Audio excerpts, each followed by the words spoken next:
Villarrubia, un equipo que hay que decirlo, esta vez lo ha pasado francamente mal, a nivel de sensaciones e incluso a nivel físico.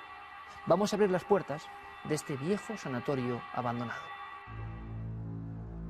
El antiguo sanatorio de tuberculosos de Agramonte, a los pies del Moncayo, es hoy un sombrío reflejo de lo que un día fue uno de los más importantes centros de este tipo que hubo en España.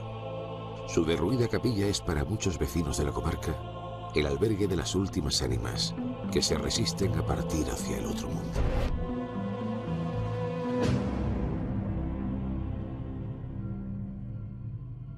Lo que al principio fue un pequeño refugio en mitad de las montañas se convirtió en manos de la Segunda República en un hotel de cierto lujo y confort a mediados de los años 30. Entonces, la guerra civil se abatió sobre la zona.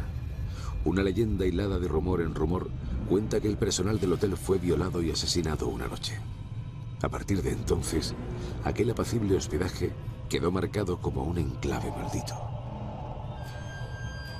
Franco, después de la guerra, convirtió aquel lugar en un sanatorio para enfermos de tuberculosis. A su cargo estaban las voluntariosas Hermanas de la Caridad de Santa Ana. Ellas se volcaron en cuerpo y alma en cuidar a los enfermos de baja condición social con la esperanza de devolverles la salud que habían perdido. De aquellos lejanos tiempos se acuerda una persona que nació y se crió a la misma sombra del sanatorio.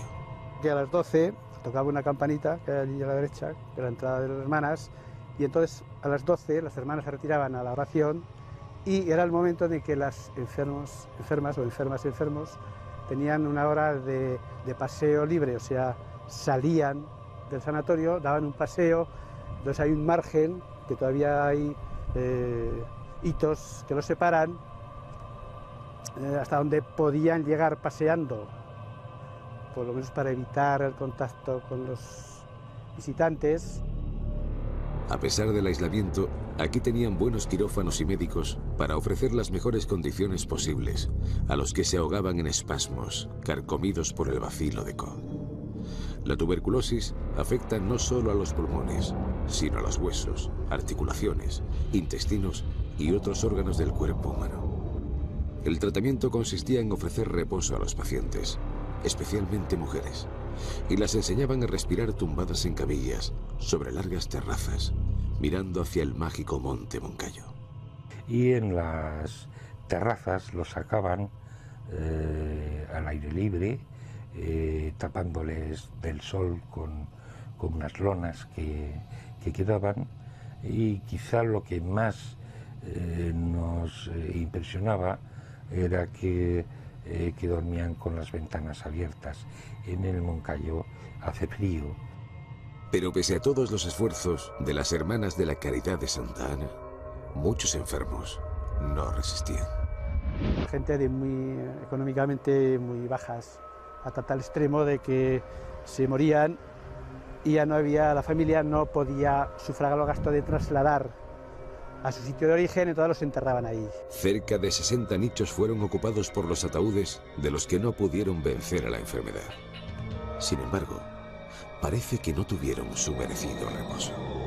Se encontraban hasta ataúdes en el camino, luego pues la cerradura 2x3 la rompían porque poníamos, como hay ahora, una cadena y un candadito, lo saltaban, y muchos nichos abiertos. Se llevaban, incluso se ha habido cráneos por el camino. El sanatorio estuvo en funcionamiento hasta el 30 de septiembre de 1978. Entonces ya no tenía razón de existir, pues quedaban pocos enfermos y la profilaxis y tratamientos ya estaban muy desarrollados. Las inmensas dependencias quedaron totalmente abandonadas.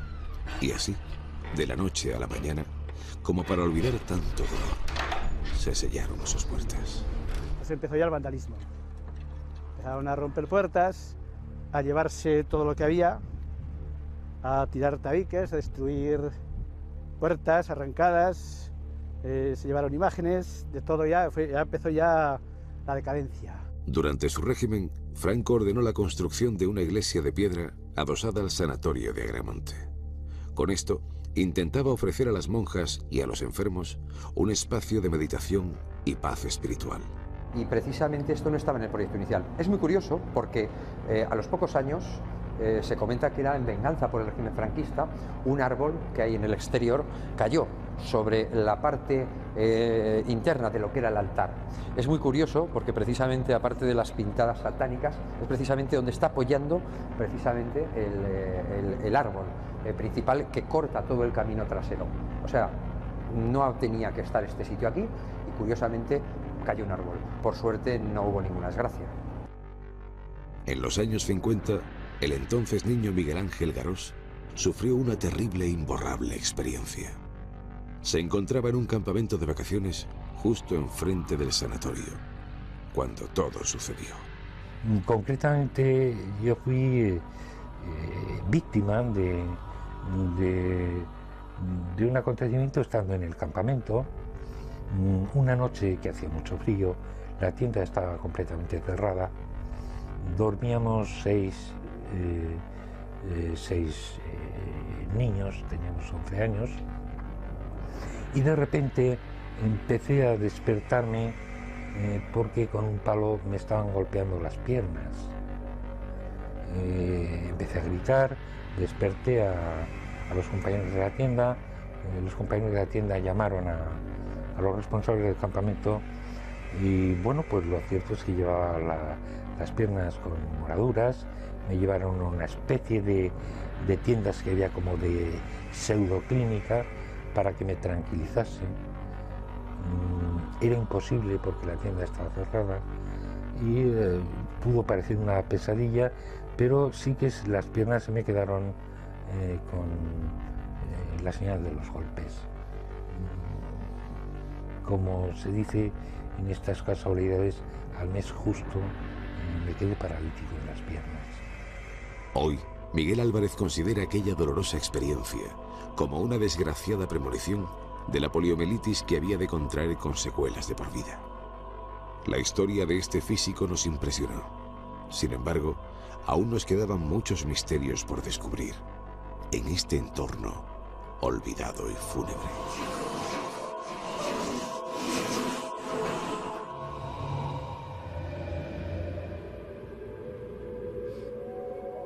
Este es el lugar de los hechos.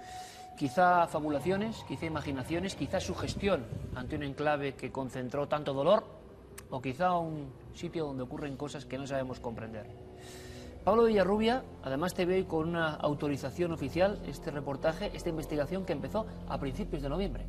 Exacto, estuvimos, bueno, gracias al Ayuntamiento de Tarazona, Iker, conseguimos la autorización y hay que recalcar aquí que siempre nosotros tratamos de forma oficial de establecer, ¿no? O sea, comunicación con estos órganos para poder ejecutar nuestro trabajo.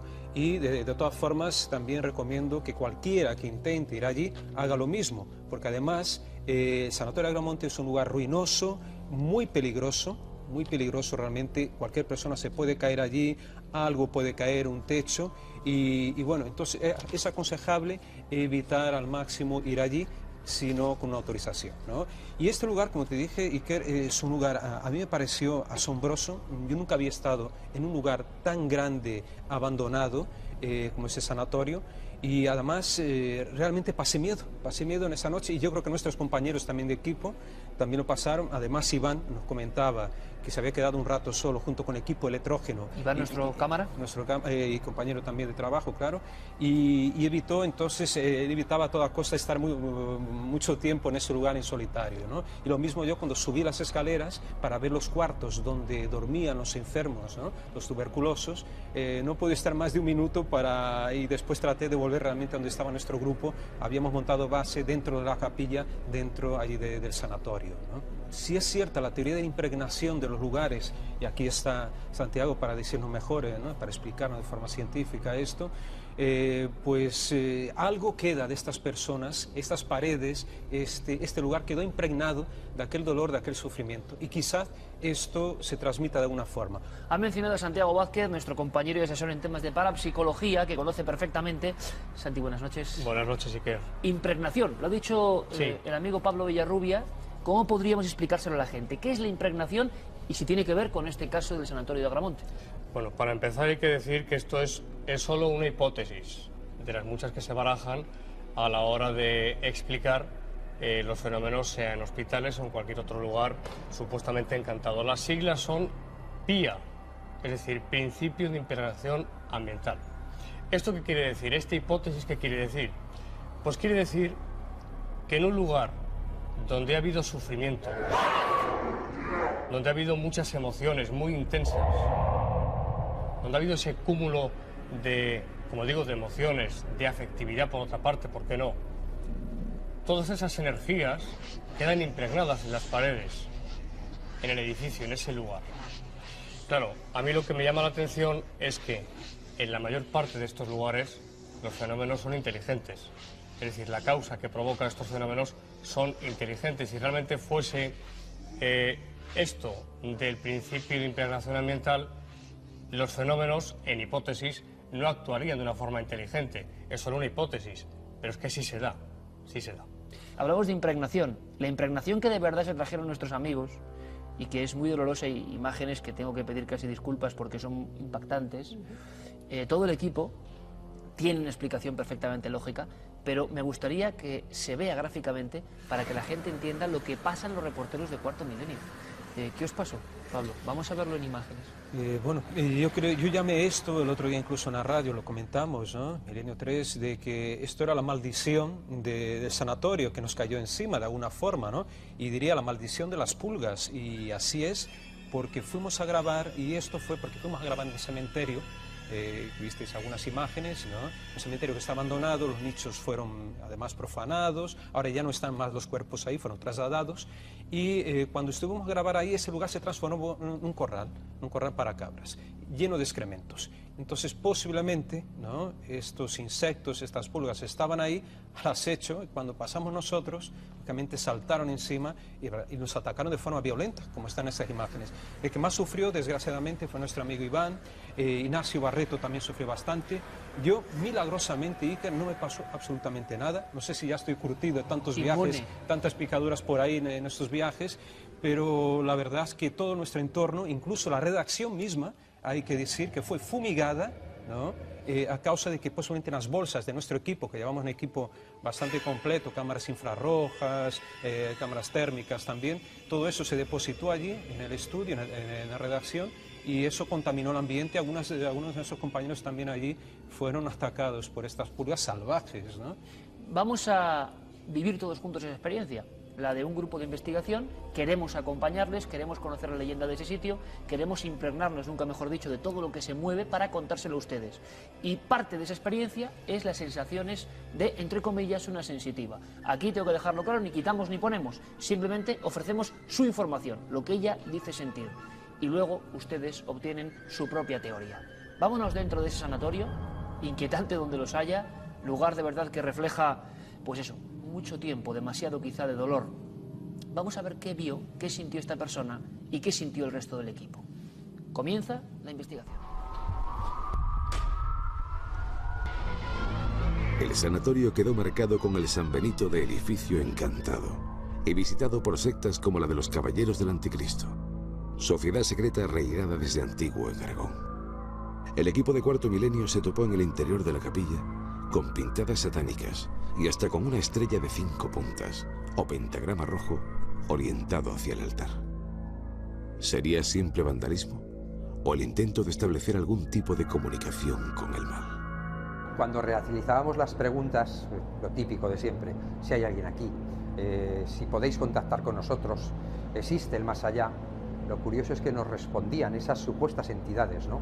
Esas supuestas entidades que fallecieron en este lugar, aquí dentro, probablemente que vinieron a rezar a esta misma capilla, pues nos contestaron a través de grabaciones psicofónicas, escuchando, nos llamaban por nuestro nombre. Ángel, Úrsula, decían nuestros nombres. Varias veces, sobre todo Úrsula, lo repitieron muchísimo. Las supuestas psicofonías fueron frecuentes en otras visitas que Ángel Briongos y su equipo realizaron al sanatorio.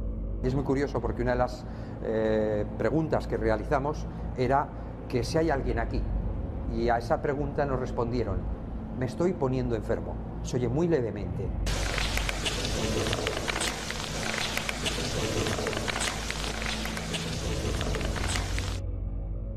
Otros investigadores fueron invitados por esas voces desconocidas a marcharse del sanatorio. Hacia la mitad de la grabación, pues salió una voz bastante contundente que decía marchaos, bastante contundente. Entonces ya un poco, pues quieras que no, atemorizados con la situación, pues decidimos recoger todo y marcharnos, ¿no? Además ya eran cerca de las 3 de la mañana y ya decidimos marcharnos.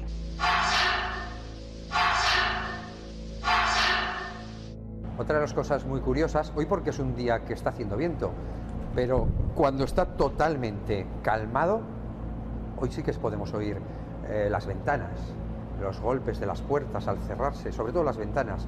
Pero en días calmados, que no solo escuches golpearse una ventana, sino como si alguien estuviera golpeando fuertemente la pared, que tiembla, parece que tiembla el propio edificio, lo escuchamos. Eso también está grabado, se oye muy levemente porque se oye en la lejanía, pero claro, es que aquí no hay nadie. A veces los investigadores recibían avisos de forma amenazante. Y se escucha una voz, como una voz, algo extraño, porque tampoco se le puede dominar voz, pero que parece que dice ese sonido, esa inteligencia que creo que se esconde detrás del fenómeno de las psicofonías, decía, párate. Así, directamente, párate. No sabemos por qué. A lo mejor estaba ordenando que paráramos la grabación. Fue lo que grabamos. En otras ocasiones, las voces y gritos, solo audibles tras la grabación, alertaban a los investigadores.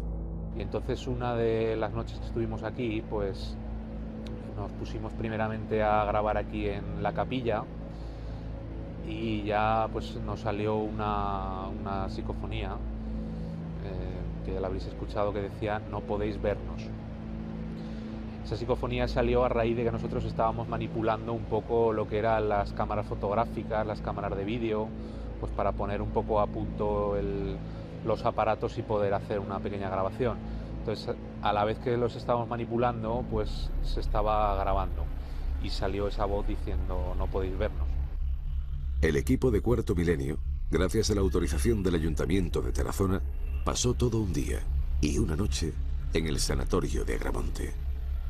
El sitio está vallado y con acceso prohibido a causa de la peligrosidad que ofrecen sus derruidos techos y suelos, con inminente riesgo de desmoronamiento a causa del abandono. Dotados de unidades electrógenas, cámaras de infrarrojos, de termovisión, ordenadores y especialmente con la inestimable presencia de una persona sensitiva, nuestro equipo vivió una noche repleta de emociones a flor de piel. Un gran susto vino a consecuencia de que un sensor de movimientos saltó inadvertidamente sobre la terraza principal del sanatorio. Ha habido un par de zonas, sobre todo una muy determinada, que era la terraza donde se colocaban las camillas cuando estaba en activo el hospital, el sanatorio, y ahí he visto varios seres, pero no han querido acercarse. He sentido que estaban un poquito asustados. De hecho, ha sido curioso que un sensor ha saltado y se han quedado ahí. El equipo de Cuarto Milenio realizó una improvisada sesión mediúmnica dentro de la capilla en ruinas, simplemente con el objetivo de ver lo que subjetivamente ella podía sentir. No es una prueba científica, simplemente una experiencia humana. María José contestaba escuetamente algunas de nuestras preguntas, en pleno trance. Pero, ¿qué es lo que había visto? Yo sentía además angustia, sentía dolor interior, sentía una especie de agonía. Esta persona cuando murió sufrió mucho y no estaba sola. Pude ver la imagen de dos doctores, además vestidos como a la antigua usanza, con bata blanca, con una lupa de estas que se levantaba, y uno muy alto, otro más pequeño, y el espíritu de esta mujer, este ser, me decía que les habían hecho daño. Luego hubo unas imágenes que creo que me estaban mostrando de niños, pero ahí ya empecé a sentir pues como que empezaba a perder un poco el contacto. María vislumbró lo que ella consideró una sombra o energía oscura, que no permitía a los presuntos espíritus que se acercaran a la capilla. ¿Habría realmente alguien enterrado allí? Lo que sí sucede es que una vez que ya tú estás en contacto con ellos y no te asustas y te comunicas con ellos, entonces es cuando te muestran cómo han muerto, de qué forma han muerto, e inclusive puedo llegar a verlos pues con los pulmones destrozados o en cualquier otro tipo de muerte, pues si ha sido de accidente, inclusive pues con sangre o la zona determinada que se ha destrozado. ¿Pero por qué ocurren estos fenómenos frente al Moncayo? El Moncayo pues es un monte que impresiona, parece un monte sagrado. Probablemente ahí hay corrientes telúricas, hay campos magnéticos, algo que hace que pueda desorientar a las personas y producirse hechos un tanto, digamos, anormales. No me atrevería a decir yo la palabra paranormal. Abandonamos el lugar sin saber cómo analizar lo que hemos visto. Está claro que todo corresponde a percepciones, sensaciones, cosas muy subjetivas que jamás tendrían un valor probatorio. Lo cierto es que al alejarnos de allí, seguimos sintiendo una gran angustia, un dolor concentrado que parecía seguir latiendo allí, encerrado en su propio eco, perdido en el tiempo. El viejo sanatorio de Tarazona abandonado a su suerte. Así publicaba a toda página el diario Heraldo de Aragón hace 7 años la situación de este lugar, que ha ido cada vez a peor. Bueno, ahí tenemos la experiencia subjetiva, decíamos, personal e intransferible de una sensitiva. ¿Qué opinas, Santiago Vázquez? En cuanto a la sensitiva, pues evidentemente que es muy subjetivo. Es decir, una sensitiva, hablando más técnicamente, es una paragnosta, es decir, una persona que tiene la facultad de percibir cosas, acontecimientos, apoyando la hipótesis trascendental, entidades, seres, sin los 5 sentidos, es decir, con un 6º sentido. Paragnosis es como se llama. Cuando uno va a un lugar tan cargado de historia, tan cargado de sufrimiento, de dolor, de acontecimientos realmente trágicos, el factor sugestión es muy importante. Es decir, que en estos lugares ocurren fenómenos paranormales, somos testigos de ello. Es cierto, nosotros